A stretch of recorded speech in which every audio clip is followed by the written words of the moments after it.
Okay, now I've put the bar on. When you do use this bar, you want to make sure it's flat on your hip so it's not angled one way or the other. So just push out. And as this, you have bony structure here called your iliac crest. You're about 2.5 to 3 inches below that. Flat on your hips. And if you look at the screen, the imprint of my feet, you'll see I'm very centered and in balance.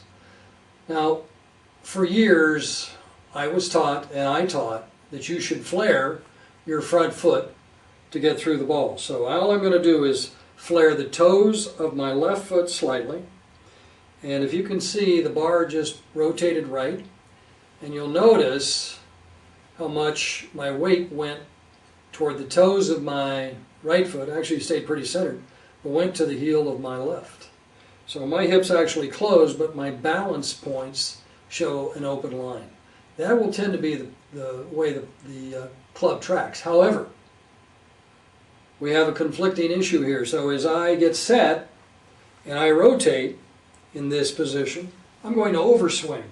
That's the time that you might see the club head of the driver out of your left eye, and you know what's coming is not going to be good. It's called, pros call it crossing the line. So you'll overswing. As you turn through, your hips are going to stop at about 90 degrees from where they were. So it's going to be about right here. I'm going to stop, and as I stop, my hands take over. And I'm either going to block it out to the right or get very handsy and hit a hook. With great timing, I might, on occasion, hit it pretty straight.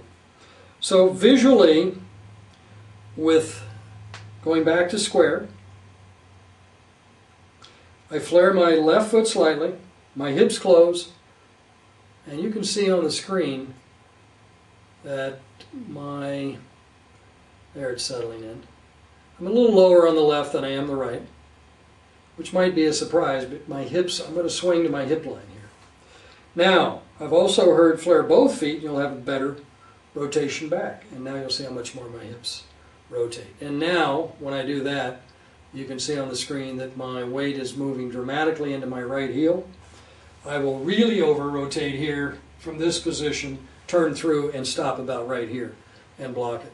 So know what flare does to you. And when I say flare, I'm flaring the front part of my foot. If I flare my heel, I bring my heel toward my midline, I get a very, very different response. My hips open on this side. If I flare the heel on this side a little bit, my hips still open. And you can see the flare. My path looks okay. I look at the bar on my hips and it's going open.